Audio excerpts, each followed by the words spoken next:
Hari umumama umaze iminsi ari kuri social media ari kuvugwaho byinshi bigiye bitandukanye.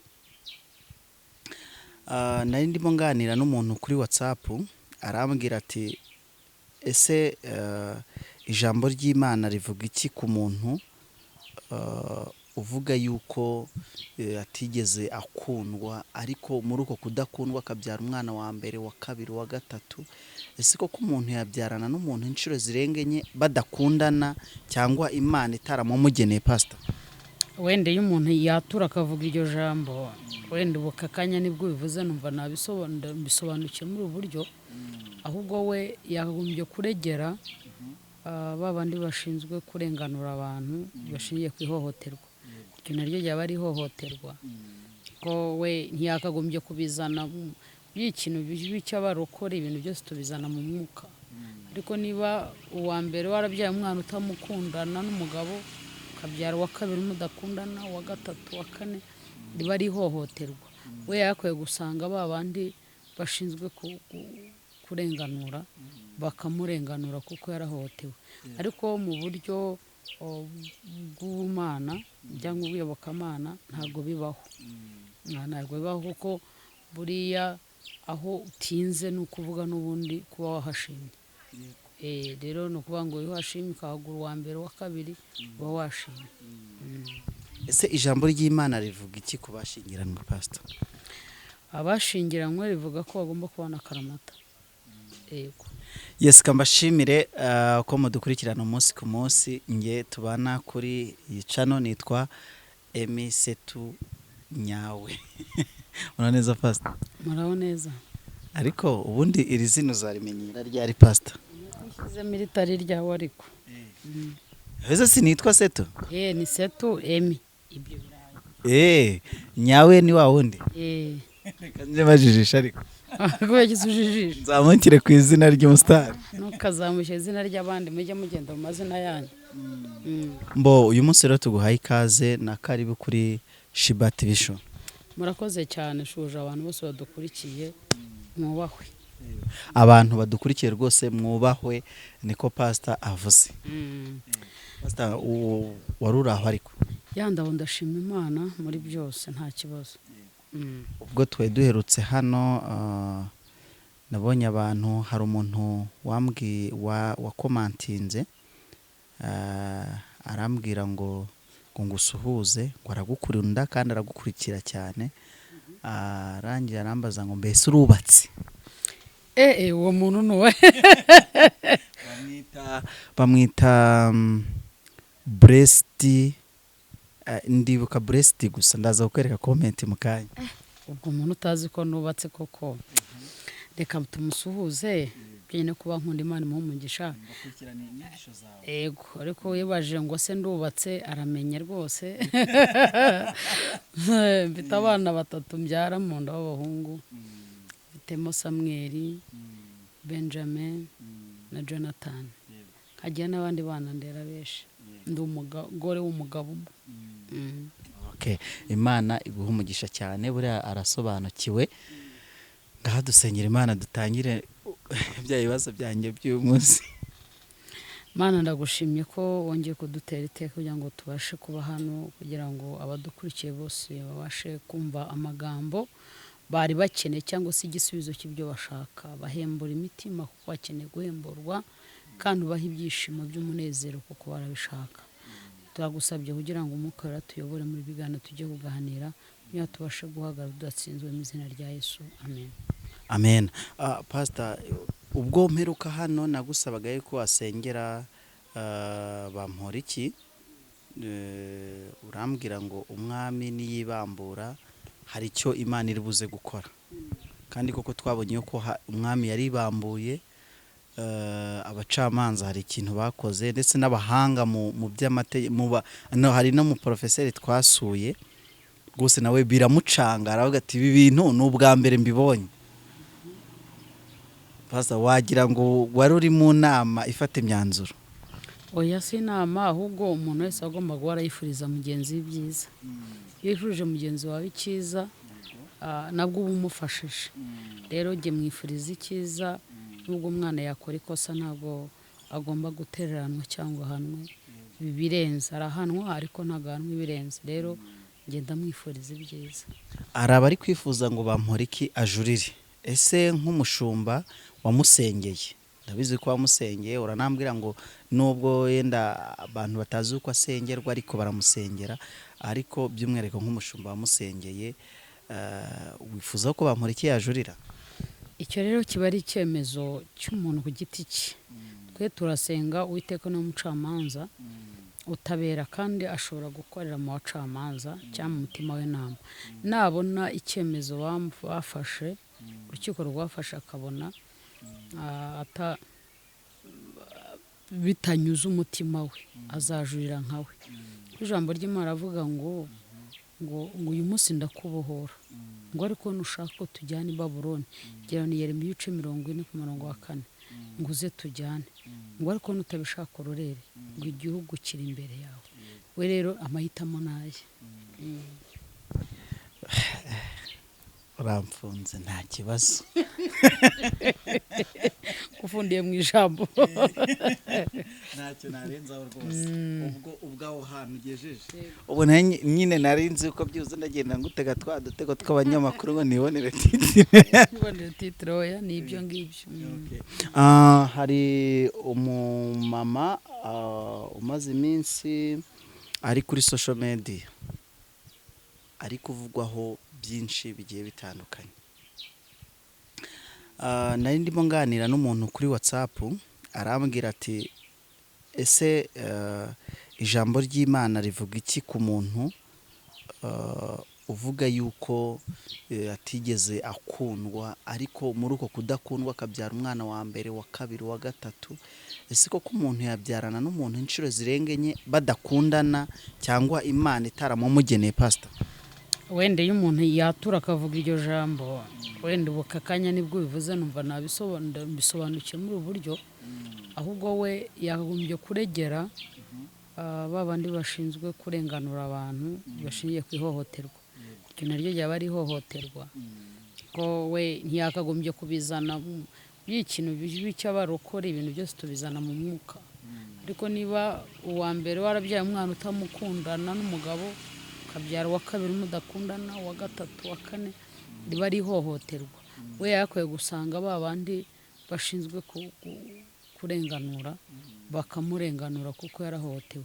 Ariko mu buryo bw'Ubumana cyangwa ubw'iyobokamana ntabwo bibaho. Ntabwo bibaho, kuko buriya aho utinze ni ukuvuga n'ubundi kuba wahashimye. Rero ni ukuvuga ngo iyo washimye ukahagura uwa mbere, uwa kabiri, uba washimye. Ese ijambo ry'Imana rivuga iki ku bashyingiranywe, Pastor? Abashyingiranywe rivuga ko bagomba kubana akaramata. Yego. Umwe wese akagenda yihanganira intege nke za mugenzi we. Yego.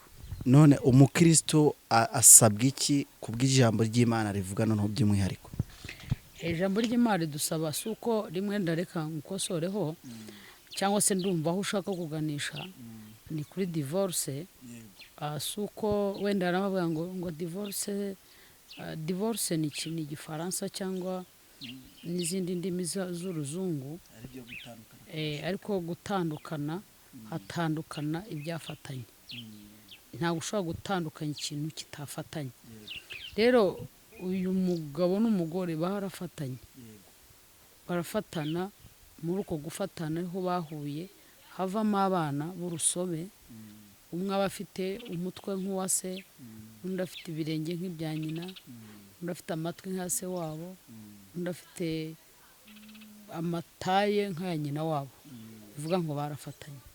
Gutandukana rero ni igihe n'ubundi hatandukanye cya cyari cyarafatanye. Nubwo tujya tubona ibintu bicika tugashyiramo ibiremo, nubwo washyiramo ikiremo, ariko bigaragara ko ahigeze gutana atari original. Rero Bibiliya ivuga ko akenshi gutandukana bibaho ko mwatandukana, ariko kondisiyo za nyuma yo gutandukana nizo zifite ikibazo. Kuko hariya Bibiliya yo ishingira kuvuga ngo aba bana baba bagize gute, baba bavumwe. Niyo mpamvu ubona turi mu bibazo byo kubona ukabona ati umugore runaka n'umugabo baratandukanye, none umugabo agiye gushaka atabwiye umugore nawe kugira ngo ajye kwica ubukwe mu rusengero ntabwo aza cyangwa mu murenge ntabwo agenda wenyine, ajyana abana. uyu mwana uramushyiramo ikintu kibi gituma azakura yanze ise yange n'urugo, kandi hagati y'abashakanye bo ubwabo kuko badatandukana nibo baziranye two bapfuye. hari n'abantu uzasanga umwe nubwo batagiye gutegeza saga mu mirenge ariko umwe aguma mu rugo ariko babana bakarerwa ahantu hamwe.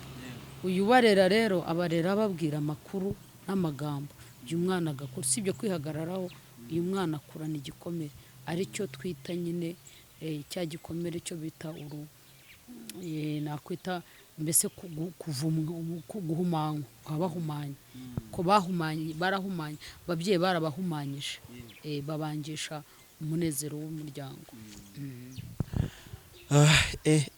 ubwo naba ngiye kwinjira mu muryango kugira ngo ntaza gutinda kandi mfite iminota mikeya.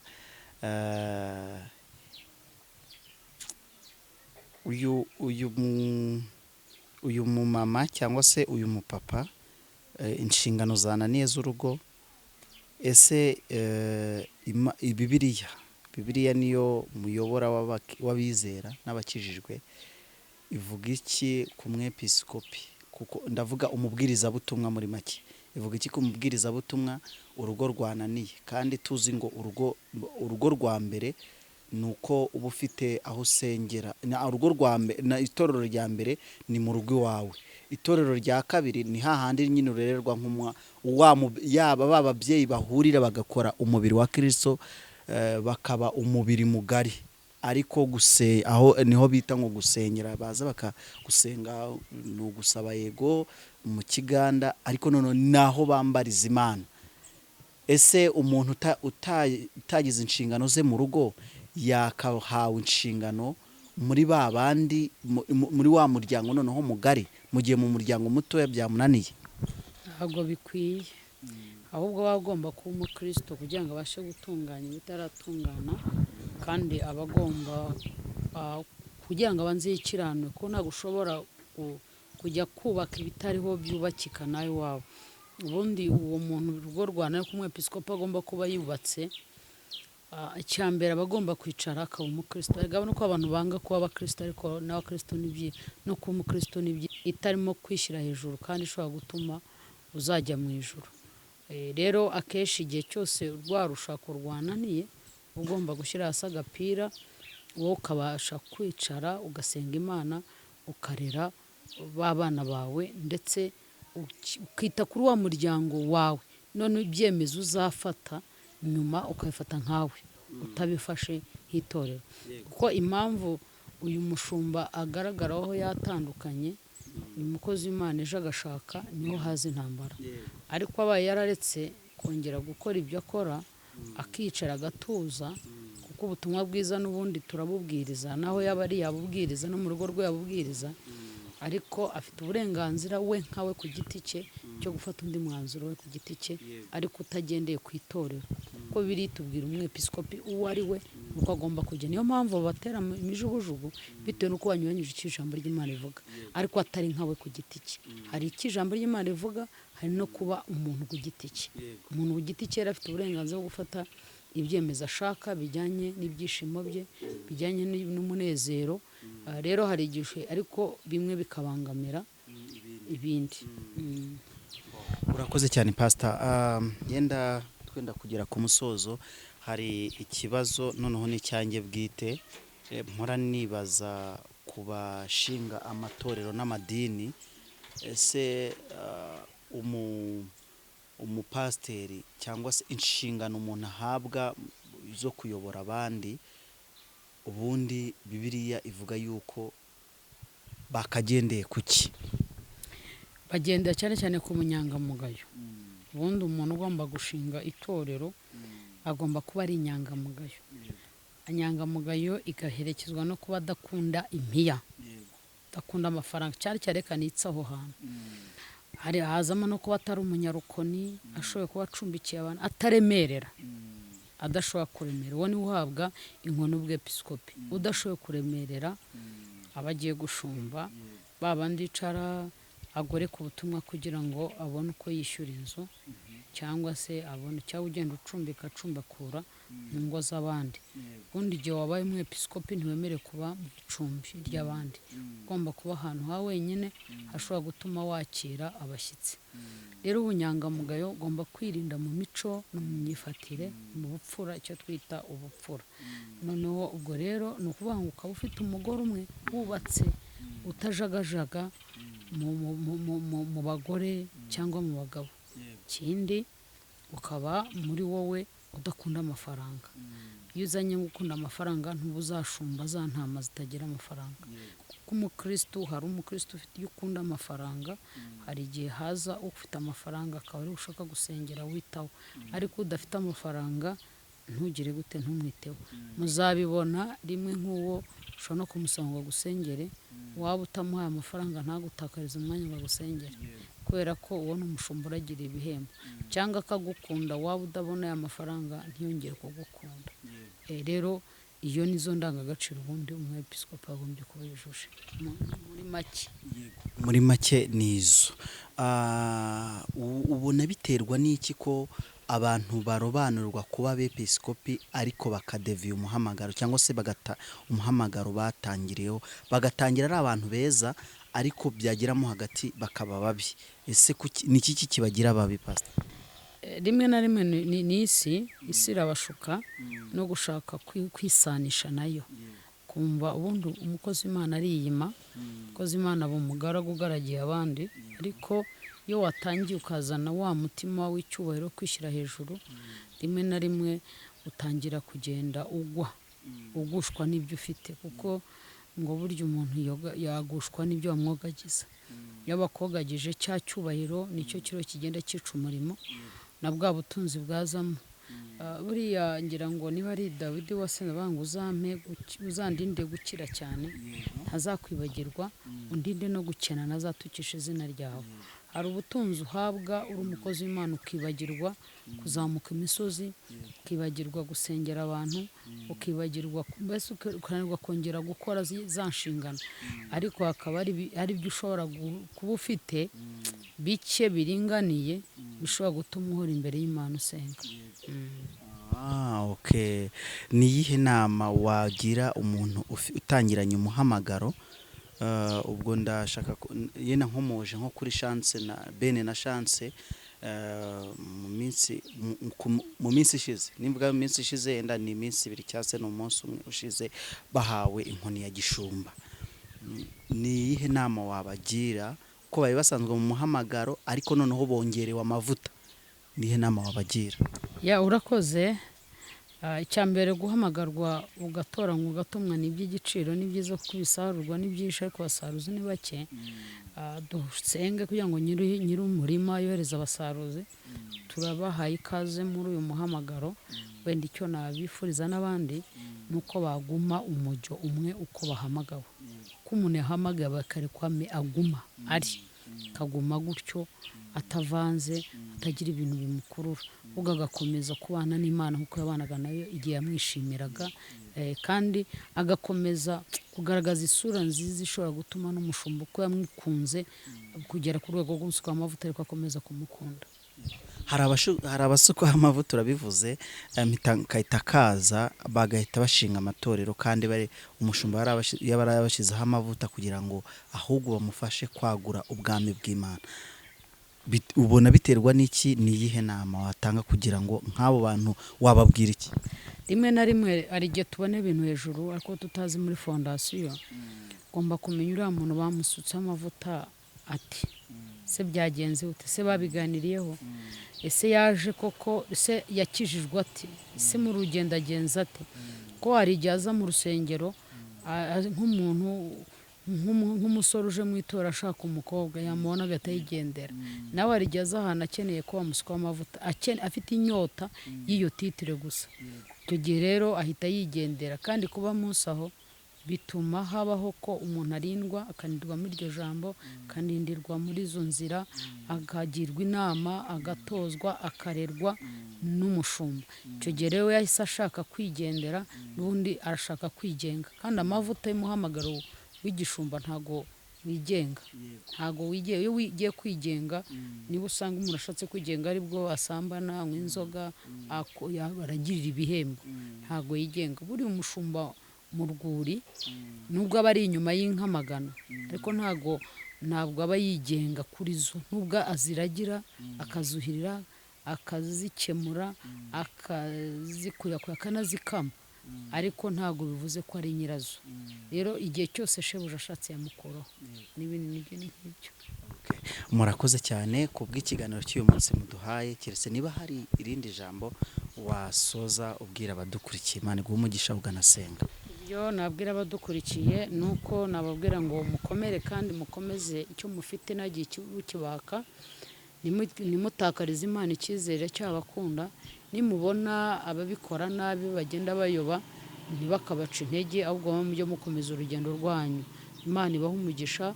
Reka mbasengere. Data, mu izina rya Yesu ndasenze kugira ngo udukomereze umutima, udukomereze mu kwemera no kwizera, kugira ngo tugume ku rufatiro, dukomeze kwizera we ko ari umuyobozi wacu. Urakoze. Icyo ni cyo mu izina rya Yesu, amen.